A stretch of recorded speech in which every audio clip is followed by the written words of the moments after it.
Nosso estudo de hoje é a lição 64 do Livro da Esperança, Médiuns de toda parte.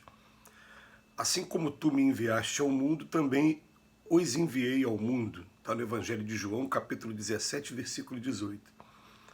A figueira que secou é o símbolo dos que apenas aparentam propensão para o bem, mas que em realidade nada de bom produzem.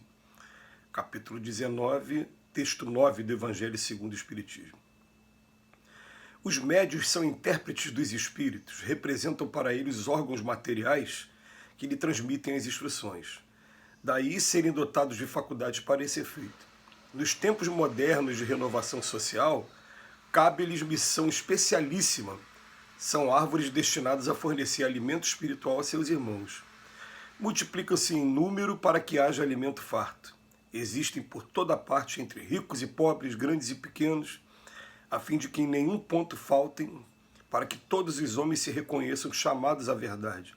Se, porém, desviam do objetivo providencial a preciosa faculdade que lhe foi concedida, se a empregam com coisas fúteis ou prejudiciais, se a colocam em serviço de interesses mundanos, se ao invés de frutos sazonnados dão maus frutos, se recusam a utilizar em benefício dos outros, ou se nenhum proveito tiram dela, no sentido de se aperfeiçoarem, são comparáveis à figueira estéril. Essas considerações tão ricas de oportunidade à frente da extensão constante das tarefas espíritas na atualidade não são nossas. São conceitos textuais de Allan Kardec no item 10 do capítulo 19 do Evangelho segundo o Espiritismo, escrito há mais de um século. Os médiuns são legiões, funcionam aos milhares em todos os pontos do globo terrestre, seja na administração ou na colaboração, na beneficência ou no estudo, na tribuna ou na pena, no consolo ou na cura, no trabalho informativo ou na operação de fenômenos, todos são convocados a servir com sinceridade e desinteresse na construção do bem, com base no burilamento de si próprios. Acima de todos, representando a escola sábia e imaculada que não pode responsabilizar-se pelos erros ou defecções dos alunos, brilha a doutrina espírita na condição de evangelho redivivo, traçando orientação clara e segura. Fácil concluir desse modo que situar a mediunidade na formação do bem de todos, ou gastar-lhe os talentos e movimentações infelizes, é a escolha de cada um. Mediunidade, o que significa mediunidade? A capacidade de sentir, em qualquer grau que seja, a presença, a manifestação dos espíritos, daqueles que estão aqui coabitando com a gente, vamos dizer assim, porque estamos rodeados por uma nuvem de testemunha, já dizia Paulo de Tarso.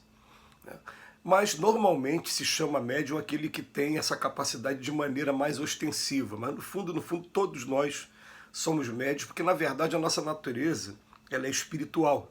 A gente está aqui vivendo um breve momento na carne, na matéria, que é um momento sempre de experiência, daqui a pouco a gente volta para o outro lado e a vida principal é do outro lado.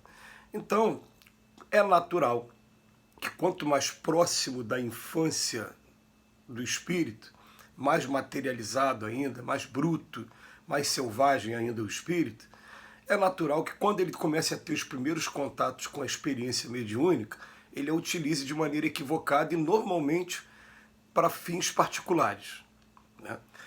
Hoje a gente tem o auxílio da doutrina espírita, que vem lá explicar qual é o objetivo da mediunidade e vem até chamar a nossa responsabilidade, quando ela fala assim, ó, a mediunidade ela serve para a instrução dos homens, a começar pela nossa própria instrução.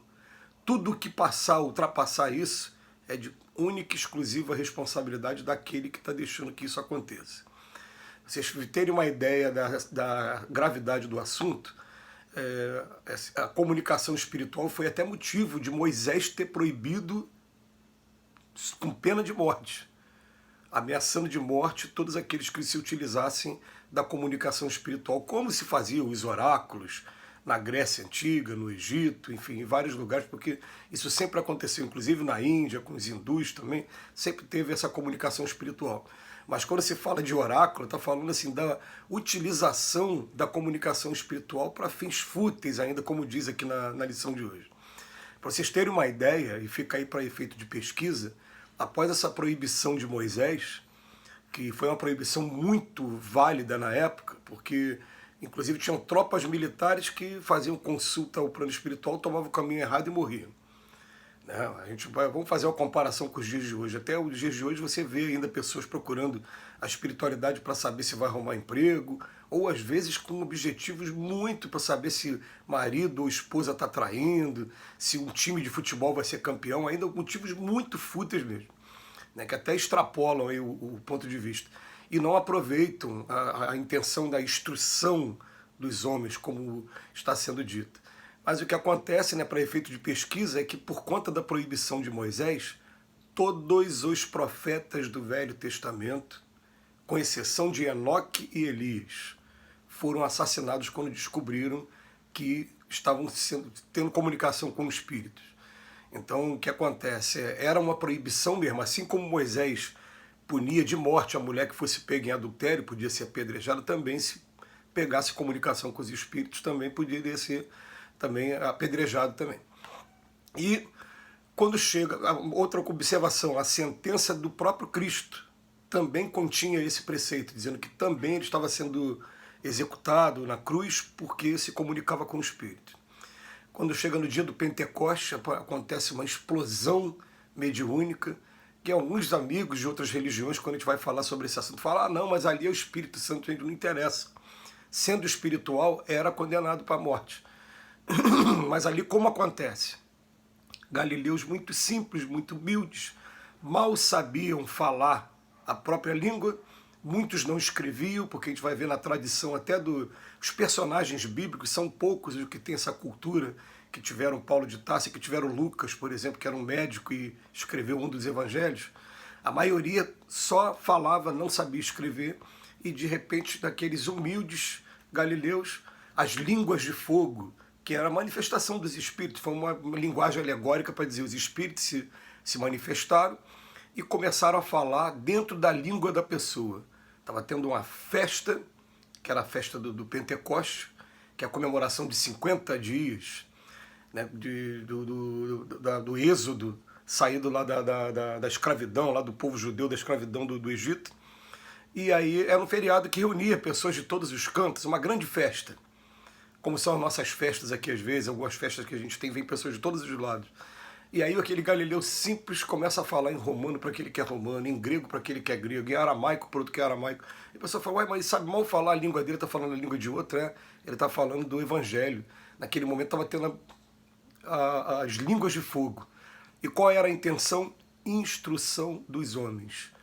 Tudo que a gente estiver fazendo com a nossa mediunidade, se estiver voltado para instrução dos homens, ótimo. Fugiu de sair, entrou em qualquer interesse particular, geram as responsabilidades que a gente vai ter por aqui, né? Até o Emmanuel chama aqui a nossa atenção, vai dizendo, nos dias de hoje a gente tem médium em todos os lugares. Para que serve essa mediunidade, né?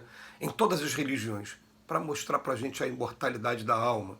Eu conheço famílias que nunca frequentaram religião nenhuma, mas tem um vovô que se manifesta através do neto, hoje vovô já desencarnado, e que fica dando orientação aos filhos.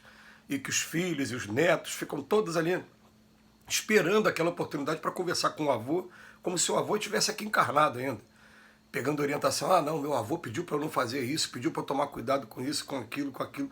Qual é a intenção em primeiro lugar? Mostrar imortalidade da alma, mostrar a responsabilidade que a gente tem, mostrar a continuidade da vida, mostrar para a gente, acabando com o materialismo, que a morte não existe, mostrar para a gente lei de causa e efeito, principalmente, tudo que a gente planta, a gente vai colher, daqui a pouco a semeadura é livre, a colheita ela vai ser sempre obrigatória. Então tudo que tiver dentro desses princípios vai estar cumprindo a finalidade do processo mediúnico. Por isso que a gente, quando tem conhecimento dessa informação, vamos procurar utilizar a mediunidade da maneira mais séria e mais correta. Com mediunidade não brinca. Pode brincar sobre qualquer coisa. Eu gosto de piada, eu gosto de brincadeiras, tudo bem. Mas quando vai falar de mediunidade, não pode ter achismo. Não, só vou falar aquilo que eu tenho certeza. Eu vou começar a levar esse assunto muito a sério, porque quanto mais a gente demonstra seriedade, a gente se torna instrumento na mão deles também para poder estar ajudando no momento certo, na hora certa. Porque é muita dor que tem nesse mundo e precisa muito da gente em alguns momentos. Que Jesus nos abençoe hoje e sempre.